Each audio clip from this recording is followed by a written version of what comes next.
तो hello hello वालों, स्वागत है आपका आज के नए वीडियो में। आज हम लोग पढ़ने जा रहे हैं हम लोग का एक और इम्पोर्टेंट टॉपिक बीएसए में, जो कि है अभिलेखीय साक्ष्य से आप क्या समझते हैं।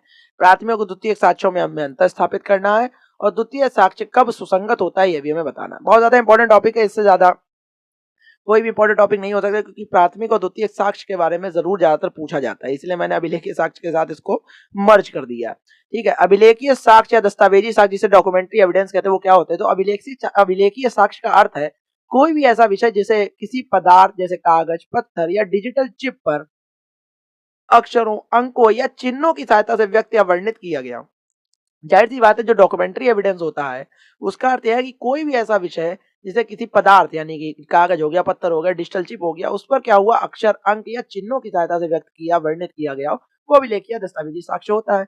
नया कानून बीएसए 2023 में इसकी धारा 2(1)(d) है, मतलब 2(1)(d) में परिभाषित किया गया है। विस्तार इसका देखें तो नए कानून में दस्तावेज की परिभाषा में इलेक्ट्रॉनिक और डिजिटल रिकॉर्ड्स को पूरी तरह शामिल कर लिया गया है, जैसे ईमेल, सर्वर लॉग, स्मार्टफोन के मैसेज और क्लाउड डाटा, जो क्लाउड डाटा आप यूज करते हो। न्याय शास्त्र का एक स्थापित नियम है, न्याय शास्त्र का एक स्थापित नियम है सर्वोत्तम साक्ष्य का नियम, कि बेस्ट एविडेंस ही हमेशा न्यायालय को देना चाहिए। इसके अनुसार यदि किसी मामले में दस्तावेज उपलब्ध है तो मौखिक साक्ष्य के बजाय दस्तावेज ही पेश किया जाना चाहिए। समझ में आ गया।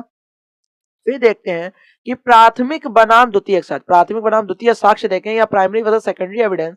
भारतीय साक्ष्य अधिनियम 2023 के तहत साक्ष्य को दो श्रेणियों में बांटा गया। पहला हो गया प्राथमिक साक्ष्य, जिसे हम लोग प्राइमरी एविडेंस कहते हैं, और दूसरा होता है द्वितीय साक्ष्य, जिसे हम लोग सेकेंडरी एविडेंस कहते हैं।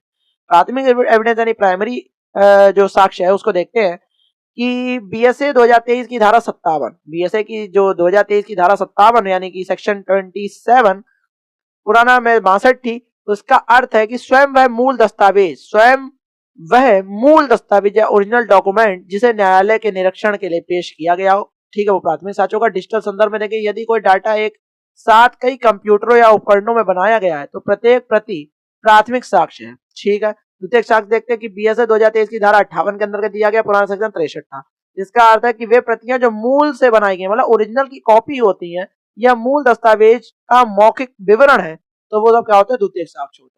मुख्य अंतर की तालिका देख लेते हैं भाई। अंतर देख लो यहाँ पे। सबसे पहले तो आधार इधर है, प्राथमिक साक्ष्य धारा 57, द्वितीयक साक्ष्य धारा 58। प्रकृति इधर देखेंगे, यह मूल दस्तावेज होता है और यह मूल की प्रतिलिपि या कॉपी या विवरण होता है मौखिक रूप से। प्राथमिकता देखें, जिसे सबसे पहले पेश करना अनिवार्य है, यह केवल विशेष परिस्थितियों में ही मान्य होता है। मूल्य इधर देखें, इसका साक्षिक मूल्य उच्चतम होता है, इसका मूल्य कम है, इसकी पुष्टि आवश्यक होती है। नोटिस देख लो, इसके लिए किसी पूर्व नोटिस की जरूरत नहीं होती है, विपक्षी को मूल पेश करने का नोटिस देना पड़ सकता है। ठीक है, फिर द्वितीयक साक्ष्य कब सुसंगत है या रेलिवेंट होता है वो भी पढ़ लो। इसके कई कारण, इसके कई मतलब परिस्थितियां होती हैं। बीएसए धारा 2023 जो है, धारा 60 के अंतर्गत जो पहले सेक्शन 65 में था आईए में, उन परिस्थितियों को बताती है जिनमें मूल साक्ष्य की बजाय द्वितीयक साक्ष्य दिया जा सकता है। जैसे जब मूल विपक्षी के पास हो, मतलब सामने वाली पार्टी के पास हो जिसके खिलाफ हो, यदि मूल दस्तावेज उस व्यक्ति के पास है जिसके विरुद्ध उसे साबित करना है, तो वह नोटिस के बावजूद उसे नहीं लाता है। अब अस्तित्व स्वीकार कर लिया गया हो, यदि लिखित में विपक्षी ने मान लिया हो कि ऐसा कोई दस्तावेज मौजूद है, तो भाई तो मान्य हो जाएगा। मूल का विनाश या गुम होना, यदि साक्ष्य पेश करने वाला व्यक्ति यह साबित कर दे कि मूल दस्तावेज बिना उसकी गलती के क्या हो गया, खो गया हो या नष्ट हो गया, तो वह प्रतिलिपि पेश कर सकता है, द्वितीय साक्ष्य पेश कर सकता है। दस्तावेज को लाना असंभव हो, जैसे दीवार पर लिखा कोई शिलालेख है या बहुत भारी मशीन है जिसपर कोई अंक अंकित है, तो उसको लाना तो मतलब कि क्या है, एक तरीके से संभव ही है, तो वो मान लिया जाएगा एक तरीके से। फोटो जो भी खींच के दिखाओगे आगे। लोक दस्तावेज है पब्लिक डॉक्यूमेंट, जैसे धारा 74 बीएसए के तहत सरकारी दस्तावेजों की प्रमाणित प्रति सर्टिफाइड कॉपी सीधे दी जा सकती है। ठीक है, धारा 74 के अंतर्गत दिखा गया। अनेक दस्तावेज देखो, जब मूल बहुत सारे कागजों का समूह हो जिनका कोर्ट में निरीक्षण कठिन हो, जब मूल बहुत सारे कागजों का समूह जिनका कोर्ट में निरीक्षण अगर कठिन है, तो उसका संक्षिप्त निष्कर्ष या कंक्लूजन ही दिया जा सकता है।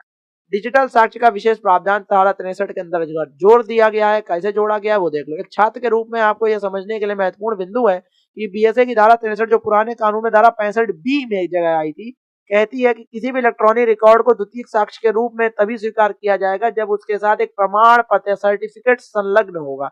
यह सर्टिफिकेट पुष्टि करता है कि डिवाइस से डाटा लिया गया है वह सही स्थिति में था। ठीक है, ये तब होगा। पहले 65 भी था, अब 63 हो गया।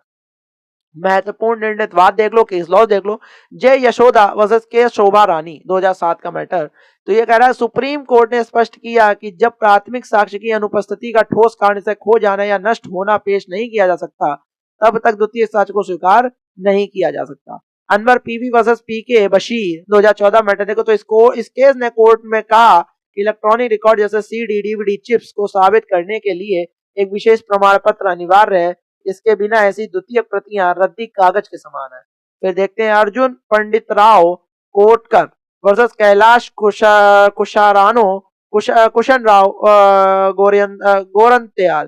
तो 2020 का मैटर देखा। तो न्यायालय ने पुनः पुष्टि की और यदि मूल सर्वर या डिवाइस कोर्ट में नहीं लाया जा सकता तो धारा 65 जो बीएसआई धारा 63 हो गया उसका पालन करना अनिवार्य है।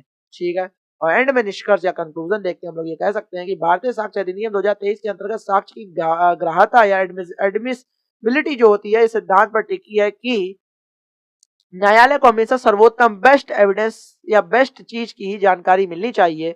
अभिलेखीय साक्ष्य में प्राथमिक साक्ष्य सामान्य नियम है और द्वितीय साक्ष्य अपवाद है। डिजिटल युग में धारा 63 बीएसए का अनुपालन ही द्वितीय डिजिटल साक्ष्य के सुसंगत बनाता है। यहाँ पे हम लोग का ये पूरा टॉपिक समाप्त हो गया। मेरे हिसाब से को समझ में आ गया होगा क्योंकि बहुत ज्यादा इंपॉर्टेंट टॉपिक है हम लोग के एविडेंस या बीएसए के पॉइंट ऑफ व्यू से। नहीं समझ में आया तो आपको पता है आपको क्या करना है, 1.5x की स्पीड पे लगा के एक दो वीडियो को देखना, आपको बहुत अच्छे समझ में आ जाएगा। ऐसी वीडियोस आते रहेंगे आपके लिए। तब तक ले जय हिंद, जय भारत।